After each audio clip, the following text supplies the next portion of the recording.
नमस्कार दोस्तों। वर्मा स्टोरीज में आपका एक बार फिर से स्वागत है। मैं हूं आपका अपना विवेक वर्मा। दोस्तों, हमारे सनातन धर्म में ऐसा कोई घर नहीं होगा जहां आंगन में तुलसी का पौधा ना हो। सुबह उठकर स्नान करने के बाद तुलसी माता को जल चढ़ाना हमारी दिनचर्या का सबसे पवित्र हिस्सा है। हम पीढ़ियों से ऐसा करते आ रहे हैं। लेकिन क्या आपने कभी सोचा है कि हम तुलसी को ही जल क्यों चढ़ाते हैं? क्या इसके पीछे सिर्फ परंपरा है या कोई बहुत बड़ा रहस्य छिपा है? आज जो कहानी मैं आपको सुनाने जा रहा हूं वह सीधे तौर पर भगवान श्री कृष्ण के उन गूढ़ वचनों से जुड़ी है जिसे बहुत कम लोग जानते हैं। अधिकतर लोग तुलसी को जल तो चढ़ाते हैं, लेकिन अनजाने में वो कुछ ऐसी गलतियां कर बैठते हैं जिससे उन्हें पुण्य की जगह पाप और सौभाग्य की जगह दरिद्रता मिलने लगती है। आज की यह कहानी आपके मन के सारे भ्रम दूर कर देगी और तुलसी माता के प्रति आपके प्रेम को एक नया अर्थ देगी। यह कथा है धर्मपुर नाम के एक प्राचीन नगर की। वहां राघवेंद्र नाम का एक व्यापारी रहता था। राघवेंद्र के पास धन दौलत की कोई कमी नहीं थी, लेकिन उसका मन हमेशा और अधिक धन कमाने की लालसा में भटका रहता था। उसकी पत्नी का नाम माधवी था। माधवी बहुत ही सरल, धार्मिक और भगवान श्री कृष्ण की परम भक्त थी। उनकी एक छोटी सी प्यारी बेटी थी जिसका नाम था नंदिनी। राघवेंद्र यूं तो हर रोज पूजा पाठ करता था, लेकिन उसकी हर पूजा के पीछे कोई न कोई स्वार्थ छिपा होता था। उसने कहीं से सुन लिया था कि तुलसी के पौधे में साक्षात माता लक्ष्मी का वास होता है और जो कोई भी उन्हें नियमित रूप से जल चढ़ाता है उसके घर में कभी धन की कमी नहीं होती। बस फिर क्या था, राघवेंद्र ने अपने घर के बीचों बीच एक बहुत बड़ा तुलसी का पौधा लगवा लिया। हर सुबह राघवेंद्र तांबे के लोटे में जल भरता और तुलसी में डालते हुए बुदबुदाता, हे तुलसी माता, आज मेरा वो नया व्यापार शुरू होने वाला है। उसमें मुझे दोगुना मुनाफा दिलवा देना। मेरे साझेदार को मुझसे कमजोर रखना और मेरे खजाने को हमेशा भरा रखना। वह जल चढ़ाते समय लोटे को बहुत ऊंचाई से धार बनाकर गिराता था, जैसे वह कोई बहुत बड़ा एहसान कर रहा हो। एक दिन माधवी ने उसे ऐसा करते देखा तो उसे रहा नहीं गया। माधवी ने बहुत ही नम्रता से कहा, स्वामी क्षमा कीजिएगा, लेकिन आप जिस तरह से तुलसी माता को जल अर्पित कर रहे हैं वह सही नहीं है। आप बहुत ऊंचाई से और बहुत तेजी से जल गिरा रहे हैं। इससे पौधे की जड़ों की मिट्टी कट रही है और ईश्वर से व्यापार में मुनाफे की शर्त लगाना कैसा भक्तिभाव है। राघवेंद्र ने माधवी को झिझकते हुए कहा, अरे मूर्ख औरत, तुम क्या जानो दुनियादारी। मैं जल चढ़ाकर उन्हें प्रसन्न कर रहा हूं ताकि मेरा खजाना भरा रहे। तुम सारा दिन बस निस्वार्थ भाव से भजन गाती रहती हो। क्या मिला तुम्हें? जब मांगना ही नहीं आता तो पूजा क्यों करती हो? माधवी ने गहरी सांस ली और बोली, स्वामी, ईश्वर से व्यापार नहीं किया जाता। तुलसी तो साक्षात वृंदा है, भगवान नारायण की प्राण प्रिया। उन्हें जल हम इसलिए नहीं चढ़ाते कि हमें बदले में कुछ मिले, बल्कि इसलिए चढ़ाते हैं ताकि हमारे मन की प्यास बुझे और श्री कृष्ण के चरणों में हमारा प्रेम बढ़े। लेकिन राघवेंद्र पर माधवी की बातों का कोई असर नहीं हुआ। समय बीतता गया। राघवेंद्र का अहंकार और लालच दोनों बढ़ते गए। लेकिन कहते हैं ना कि प्रकृति का नियम बहुत कठोर होता है। आप जो बोते हैं वही काटते हैं। कुछ समय बाद राघवेंद्र के व्यापार में अचानक एक बहुत बड़ी गिरावट आई। उसके सबसे भरोसेमंद साझेदार ने उसे धोखा दे दिया और उसका सारा धन लेकर भाग गया। राघवेंद्र के गोदामों में आग लग गई और रातों रात वह क्रोधापति से सड़ाक पर आ गया। कर्जदारों ने उसके घर के बाहर लाइन लगा दी। राघवेंद्र पूरी तरह से टूट चुका था। एक सुबह जब वह बहुत हताश और क्रोधित था, उसकी नजर आंगन में लगे तुलसी के पौधे पर पड़ दी। इतने दिनों से सही देखभाल न होने के कारण और राघवेंद्र की नकारात्मक ऊर्जा के कारण वह हरा भरा पौधा अचानक सूखने लगा था। राघवेंद्र को बहुत तेज गुस्सा आया। वह दौड़कर तुलसी के पास गया और जोर से चिल्लाया, मैंने सालों तक तुम्हें जल चढ़ाया, तुम्हारी परिक्रमा की, और तुमने मुझे क्या दिया? कंगाली, बर्बादी। अगर तुम मेरे बुरे वक्त में मेरे काम नहीं आ सकती तो तुम्हारा इस घर में कोई काम नहीं। इतना कहकर राघवेंद्र ने जैसे ही उस सूखे हुए पौधे को जड्डी एट से उखाड़ने के लिए अपने हाथ आगे बढ़ाए, तभी पीछे से एक बहुत ही तेज और गंभीर आवाज आई, रुक जाओ राघवेंद्र, तुम इस पवित्र पौधे को नहीं, अपने भाग्य की अंतिम डोर को उखाड़ डांट कर फेंक रहे हो। राघवेंद्र ने पीछे मुद्द कर देखा। दरवाजे पर नगर के सबसे पूजनीय संत स्वामी परमानंद खद्दे थे। उनके चेहरे पर एक दिव्य तेज था और आंखों में असीम करुणा।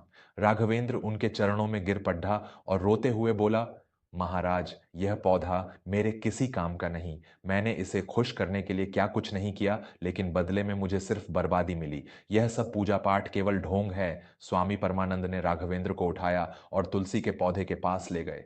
उन्होंने बहुत ही शांत स्वर में कहा, अज्ञानता में इंसान सबसे ज्यादा नुकसान अपना ही करता है राघवेंद्र।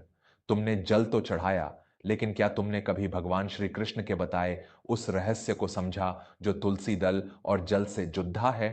तुमने तुलसी को एक पौधा और भगवान को एक व्यापारी समझ लिया। राघवेंद्र ने आश्चर्य से पूछा, कैसा रहस्य महाराज? क्या जल चढ़ाने का भी कोई नियम होता है? स्वामी परमानंद ने मुस्कुराते हुए कहा, श्री कृष्ण ने स्वयं कहा है कि तुलसी कोई साधारण वनस्पति नहीं है, वह मेरी आत्मा का हिस्सा है। जब तुम तुलसी को जल अर्पित करते हो तो वह जल सीधा मेरे हृदय तक पहुंचता है। लेकिन इसका एक बहुत बड़ा रहस्य है जो हर मनुष्य को जानना चाहिए। स्वामी परमानंद ने आंगन में बैठते हुए माधवी, नंदिनी और राघवेंद्र को श्री कृष्ण का वह परम रहस्य बताया।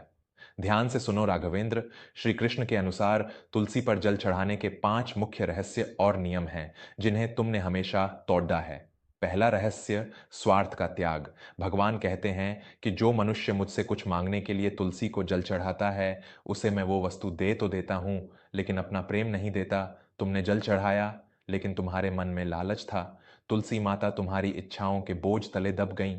जल हमेशा निष्काम भाव से केवल ईश्वर को प्रसन्न करने के लिए चढ़ाना चाहिए। दूसरा रहस्य, जल चढ़ाने का तरीका। तुमने हमेशा लोटे को ऊंचा करके धार बनाकर जल गिराया। श्री कृष्ण कहते हैं कि तुलसी बहुत ही सुकोमल है। जब कोई मनुष्य बहुत तेजी से या ऊंचाई से जल गिराता है तो तुलसी माता को कष्ट होता है। जल हमेशा पौधे की जाडेडी एज के बिल्कुल करीब जाकर बहुत ही धीमी धार से, जैसे किसी छोटे बच्चे को दूध पिला रहे हों, उस प्रेम और वात्सल्य के साथ अर्पित करना चाहिए। तीसरा रहस्य, पत्तियों पर नहीं, जड़ में जल। बहुत से लोग तुलसी के पत्तों पर ऊपर से जल उड्डेल देते हैं।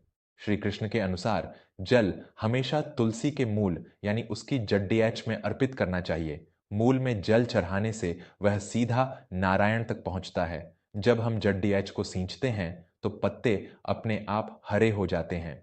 ठीक वैसे ही जब हम ईश्वर के प्रति प्रेम को सींचते हैं तो हमारा जीवन अपने आप खुशियों से भर जाता है। चौथा रहस्य, एकादशी और रविवार का विश्राम। तुमने हर दिन बिना सोचे समझे जल चढ़ाया। शास्त्रों में वर्णित है कि रविवार और एकादशी के दिन माता तुलसी भगवान विष्णु के लिए निर्जला व्रत रखती हैं। इन 2 दिनों में उन्हें जल चढ़ाना उनके व्रत को खंडित करने के समान है। जो मनुष्य रविवार और एकादशी को तुलसी में जल डालता है, उसके घर में दरिद्रता और कलह अपना घर बना लेती है। और 5वां तथा सबसे बड़ा रहस्य, मंजरी का बोझ। तुमने कभी ध्यान नहीं दिया कि तुम्हारे पौधे पर मंजरियां यानी तुलसी के बीज सूख कर लटक रहे थे? श्री कृष्ण ने कहा है कि जब तुलसी पर मंजरी पक जाती है तो वह माता तुलसी के सिर पर एक भारी बोझ के समान होती है। एक सच्चे भक्त का कर्तव्य है कि वह उस मंजरी को प्यार से तुड़कर भगवान शालिग्राम या श्री कृष्ण के चरणों में अर्पित कर दे। तुमने ऐसा नहीं किया, इसलिए तुम्हारे जीवन का बोझ भी बढ़ता चला गया। स्वामी परमानंद की बातें सुनकर राघवेंद्र की आंखों से पश्चाताप के आंसू बहने लगे। उसके मन का सारा अहंकार, सारा लालच आंसुओं के रूप में बह गया। राघवेंद्र हाथ जोड़कर रोने लगा, मुझसे बहुत बड़ा पाप हो गया महाराज। मेरे अज्ञान ने मेरी आंखों पर पट्टी बांध दी थी। मैंने हरिप्रिया का अपमान किया है। मैंने अपने लालच की आग में इस पवित्र पौधे को सुखा दिया। क्या ईश्वर मुझे कभी क्षमा करेंगे? स्वामी परमानंद ने उसके सिर पर हाथ रखा और कहा, ईश्वर बहुत दयालु हैं राघवेंद्र। सच्चे मन से बहाया गया पश्चाताप का एक आंसू तुम्हारे जन्मों जन्मों के पाप धो सकता है। आज से तुम तुलसी को जल अपने स्वार्थ के लिए नहीं, बल्कि श्री कृष्ण के प्रति अपने प्रेम को जताने के लिए चढ़ाना। देखना तुम्हारा जीवन कैसे बदलता है। इतना कहकर स्वामी परमानंद वहां से चले गए। उस दिन के बाद राघवेंद्र पूरी तरह से बदल गया। उसने एक नया तुलसी का पौधा लगाया। अब वह सुबह उठता तो उसके मन में कोई मांग नहीं होती थी। वह बहुत ही श्रद्धा से झुककर बिना जूते चप्पल पहने बहुत ही धीमी धार से तुलसी की जड्डीएच में जल अर्पित करता। जल चढ़ाते समय उसके होठों पर केवल AUM नमो भगवते वासुदेवाय का जाप होता। माधवी और नंदिनी भी अब बहुत खुश थीं, क्योंकि उनके घर में अब धन की नहीं बल्कि धर्म और प्रेम की वर्षा हो रही थी। कुछ ही महीनों में चमत्कार होने लगा। राघवेंद्र का मन शांत हो गया, जिससे उसने अपने व्यापार को नए सिरे से और पूरी ईमानदारी के साथ शुरू किया। उसकी मेहनत और ईश्वर की कृपा से उसका व्यापार पहले से भी अधिक फलने फूलने लगा। लेकिन अब राघवेंद्र को उस धन का कोई अहंकार नहीं था। वह अब समझ चुका था कि जीवन का असली खजाना पैसे में नहीं बल्कि ईश्वर की भक्ति में है। उसका घर फिर से खुशियों से भर गया और वह सूखा हुआ तुलसी का पौधा भी उसकी नई भक्ति के कारण फिर से हरा भरा हो गया। तो दोस्तों, यह था भगवान श्री कृष्ण के अनुसार तुलसी को जल चढ़ाने का वह परम रहस्य। तुलसी केवल एक पौधा नहीं है, यह एक दर्पण है जो हमारे मन के भावों को दर्शाता है। जब हम बिना किसी लालच के पूरी श्रद्धा और सही नियमों के साथ माता तुलसी की सेवा करते हैं, तो श्री कृष्ण स्वयं हमारे जीवन की सारी परेशानियां हर लेते हैं। अगली बार जब आप अपने घर के आंगन में तुलसी माता को जल अर्पित करें, तो राघवेंद्र की यह कहानी जरूर याद रखिएगा। अपने लोटे का जल बहुत ही प्रेम से, बिना किसी स्वार्थ के और भगवान का स्मरण करते हुए चढ़ाइएगा। फिर देखिएगा कि कैसे आपके जीवन में शांति और सकारात्मकता का प्रवेश होता है। मैं आशा करता हूं कि यह कहानी आपके जीवन में एक नया प्रकाश लेकर आएगी। मैं आपका अपना विवेक वर्मा आज की इस कथा को यहीं विश्राम देता हूं। खुश रहिए, अपने परिवार से प्रेम कीजिए और हमेशा अच्छे कर्म करते रहिए। जय श्री कृष्ण। धन्यवाद।